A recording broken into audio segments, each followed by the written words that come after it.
Hey everybody, Jason here. Welcome to part 3. Unfortunately, the final part of the conversation with Greg Accardo from Louisiana State University's Professional Sales Institute. If you haven't caught part 1 and part 2, shame on you. Go back and check those out. Amazing stuff. I have so many notes that I'm taking on my side because he's sharing so much stuff that's literally, and I just told him in between recording sessions, that's like shaping what I'm thinking, and it's just adding to what I know.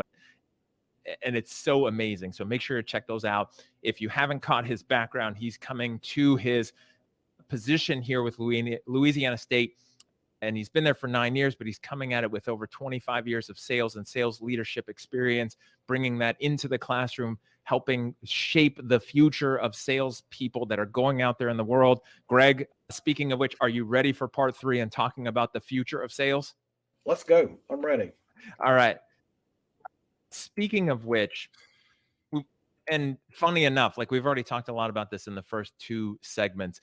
Normally I would say, hey, what do buyers want more of in the future? You already talked about it where, they want to buy, they want value, they want actually being helped and getting to a better place, and use the boat analogy on there. What do buyers want, even from like salespeople in that part, but actually in processes and or the motions and tactics? Because you still have to get to them to have those conversations. Speaking from an academic perspective and from a research institution, I'll tell you some of the things that we're looking at and some of the things that are being studied and researched here is, first of all, looking at the process itself. I know it sounds like a cliche, but buying process is important to a buyer because buyers want to have an easy buying process.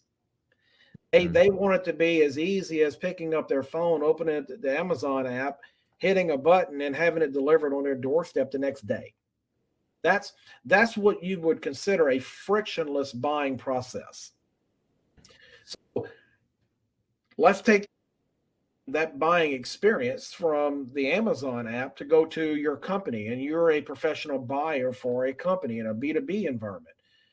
They really would like to have that same ability and that same buying process as they have their buying soap to be delivered to their house through Amazon. So I think it's incumbent upon sellers is what can they do to remove the friction from that process? How can they make that process for the buyers to easily and seamlessly become a customer, a repeat customer? So on the inverse of that, what do they want less of when you think about sales in the future versus, let's say, even when you started in sales? According to the research, and we mentioned this earlier, buyers are telling researchers more and more, 80%, that they don't want to engage with a salesperson until they're ready to buy. So salespeople, first of all, you're going to accept that as a reality, and you're going to work on everything you can do to be more of that consultative to help them get to that point where they do need to speak to you. Or you're going to revert back to the old classic machine and just say, I just need to do more motions and more tactics. And that's going to have the reverse effect. They're going to be further and further away from you. So the challenge in the challenges is not static, it's dynamic, is that sellers have to be more knowledgeable about the buying process. Okay. Your buyers don't want to just be presented to with a blanket template presentation. It's got to be unique and it's got to be personalized to them. And you mentioned that in the last part as well, where instead of that one size fits all, you've got to understand the buyer's journey, the buyer's preferences, what they want, and that every company might be different, every buyer might be different, and it might have changed over time. You had mentioned that before with even using a CRM and understanding a buyer's process, it could become outdated.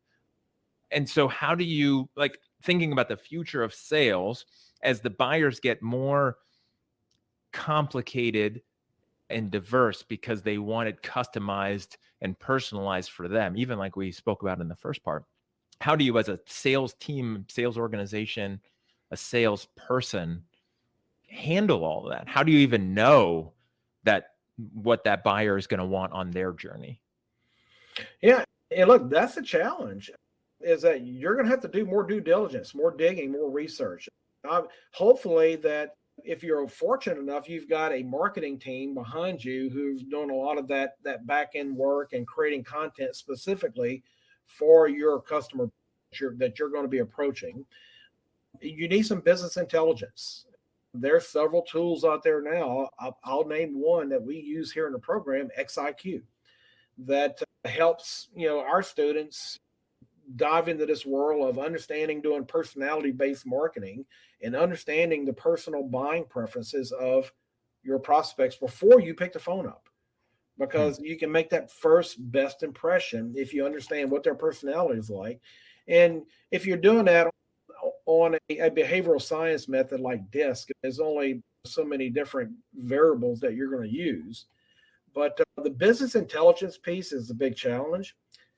Then if you take OpenAI, you bring that into the discussion. Now we're talking about an environment or a future that we really don't have a lot of answers for yet. However, I will predict this, that selling is still a personal business. It's still a people-to-people business. Even with the technology, and as great as it is today and as seamless and the e-commerce point, people still want to, at a certain level, buy from people. The challenge is that how can you customize that need to fit specifically for your individual buyers? A few minutes ago, you talked about personalities and that tool XIQ. So for people who might not be familiar with that tool and or the approach, what you're talking about is understanding someone's maybe base or general personality type, behavior type, and then what? Communicating them with that way, approaching them in a certain way, customizing your conversations. Like, how does that fit in? So XIQ is one of the new AI startups. It's been around for a few years now, but it's basically artificial intelligence and behavioral science married together. The AI in XIQ will go and research someone's digital footprint. They'll look at all their social media tracks and all their trails they've left, and it can do a DISC analysis. And the DISC analysis will have a probability of measurement on it, whereas it's 80% confident that this is correct or 90%. And once it can analyze you based on your social media presence, it gives you a blueprint on how you can sell to that person based on what XIQ, the AI engine, thinks that person's personality is based on DISC. So the back end of that, you can get a report that basically will give you tips and suggestions on how to communicate, how to email, how to build trust, and how to sell to that person. Now, that's just one tool. There's some others out there, but we teach our students how to leverage the technologies in XIQ when they're doing their sales projects, and how they can get a little bit deeper insights into someone's personality and how that personality reflects on a preferred buying approach or selling approach based on what someone have a different personality. Got it. Makes sense. And I think at the heart of this, what you're talking about and really getting away from the emotions and tactics numbers game that you mentioned in the last episode is personalizing it, customizing it to that person. And at the fundamental levels, just remembering that everybody's different and everyone wants it the way they want it. Yeah. Now you have Einstein, which is a part of Salesforce. So you have AI becoming more prevalent now within the sales tool universe. Okay. You have plugins and adaptions and integrations that are all geared there for a reason. It's to give the sales rep some tools to get a little more analysis and insights on the preferences and personalities of their buyers so that they don't have to go back to the world of just motions and tactics. Okay. Now they can move into the modern machine. Remember, your buyers are in the modern machine now. They've left the classic machine. Okay. You can sit in the classic machine, but it's going to become a lonely world for you at some point. You've got to move to the modern machine, and you have to sell to your buyers the way they want to be sold to. So one of the things that you mentioned was this, especially the Gen Z, and I think a lot of people now, specifically Gen Z, is the future of the buyers, but they're the most of the people probably making up your sales classes. Obviously, born with technology, born with the internet versus us, where pre-internet and then with the internet, is all of these tools and technology and things like that might be easy for them to adopt and understand. However, where is that balance you're finding with what you just said, which it's still people to people, where keeping them from relying just on technology, text messages, chatting, email, and still focusing on the people part of it? And that's a great point too. And in spite of all the great tools that we give them, we provide for these projects and the class, we still make them role play. We still have B2B role plays. There's role play assignments where they have to come and present. And what we do is we record those role plays, give them copies of the recordings. They can watch themselves. We help coach them through that. So in spite of their skill that they're acquiring and using technology, they still need to learn how to present themselves, how to speak, how to be confident. So number one thing that's a challenge for sales faculty, and you can talk to any sales faculty in the United States, my colleagues, is teaching them how to listen. Okay. And not just hear people talking to them, but how to listen to what they're saying, and not listen with just the intent to respond, but listen with the intent on what's the next question I can ask based on what I'm hearing. And so how do you do that? Like, what's a strategy, or what have you found works better? You have students, some are very good at this, some it takes a little more work. And some you have to give them a little more attention, a little more coaching, a little more mentoring. They're all different. And each one of them comes from different backgrounds, different experiences. Some come in who maybe work already outside of the university and they're used to dealing with customers all the time, and they can speak and present. Others, maybe not so much experience, and we work with them and we give them a lot of one-on-one attention, because in the end, when they're going to have to walk out of here, and usually their first sales job is presenting at a job interview. So we have to get them ready for that first. And but yeah, it's not easy. Some it's easy, some it's not easy, but that's what we're paid to do. And hopefully we're successful in the end at doing that. Is there any traits that help with that? Not just like personality types, but more of like traits that you instill in them. I'm just thinking of something that you're doing for them or you're helping them embrace more of. Is Well, it a confidence thing? two things. First of all, you have to build their confidence. Second thing is they have to get comfortable with being uncomfortable.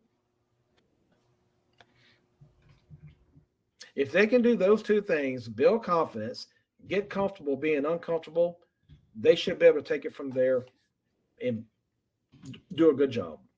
It makes sense. The biggest thing that I always talk to teams about and work with individuals on, especially when they're brand new in a sales role or brand new in sales in general, as I said, their effectiveness will come as soon as they stop having to think about what they're going to say next, and they can actually just listen to the other person.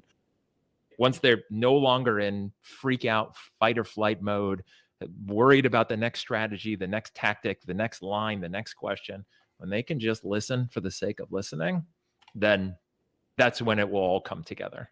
So with the future of technology coming out there, is there anything that you're really excited about other than what you mentioned already that either is out now or you're hoping will come out that would help salespeople, especially with the people to people portion?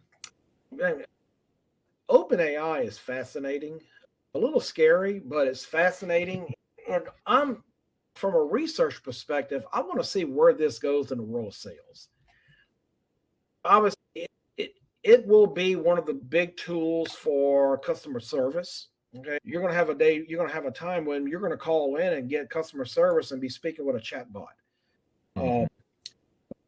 There's going to be some jobs that are going to go away, but there's going to be some new jobs that are created. But in the end, as long as sales remains a people business where people still want to buy from people, I don't see OpenAI being that big of a threat to sales careers. However, I will say this, that sales reps are going to have to learn how to use and leverage OpenAI as a tool that help them be better at what they do. You can't fight it. You got to lean in, but you got to adopt it. And I'm telling my students now, get familiar with OpenAI, understand it, learn it. Where does it help you be better at what you do? Because you can't go into the business world today with just no experience, no hands-on knowledge, or anything to do with OpenAI, because you're going to be behind. But there are some threats out there to some careers because of it and where it's going. But I do think that sales can be one of the careers that still is going to be in need as long as the reps are comfortable with an OpenAI environment and using it as a tool. Yeah. And I love that, especially tying it back to the people wanting to buy from people. If what you're selling can be replaced by AI selling it, then it's probably a commodity and an e-commerce thing that people can just go on and order and they don't need you. If they need you, it's because they're trying to make a complex decision or a personal decision or something that's unique for them, and they're trying to get that wisdom. So it makes sense in embracing that technology, which it's not even a blanket thing that younger generation is better. Not everybody is, not everyone is embracing it, but that's a great tip for everyone to just understand it, use it, know it, and then embrace that as a tool. Again, not to replace the human side, the person side, the people side, right? It's still got to bring you, but have that as a tool. I love that. So that's it for this part. Love this conversation. So many things. Greg, thank you again for coming on the podcast and sharing all this for people who want to find out more. Again, they can connect with you, all the stuff that you're doing with the program, the competitions, everything that you're doing with research. They can find you on LinkedIn, Greg Accardo. Also, we'll put it in the show notes, but the LSU program, they can also Google LSU Professional Sales Institute and find it directly there, find out more information, find out how to be involved, from corporate partners to students maybe looking to join a great program, find that there. And again, Greg, thank you for coming on the show here, sharing so much value. And from my part here, thank you for everything you're doing with all of these students that you're impacting and transforming and helping them go out in the world and sell differently, which I appreciate as a customer and buyer. I want to deal with professionals, so I appreciate your part in sending students out there in the world with a little bit more experience and confidence. Thank you for that. And thank you for having me. A lot of fun. This has been a blast. I love these conversations. It's so fun because the more I do these and speak with someone like you, Greg, the more I'm just excited, the more notes I take, the more things I learn. So hopefully everyone tuning in, you're getting value from this. Just know that if you're here and there's a reason you found this episode, this podcast, maybe this video, even maybe a clip from here, then it's for a reason. Hopefully it's going to impact and change the way that you sell or run your business or grow your sales team, or maybe even as a buyer, understanding salespeople better and who you want to work with versus who you don't. Thank you for being a part on this journey here to change the way sales is done, fill the world with authentic persuaders. And until then, thank you for this, and we'll catch you on the next episode series.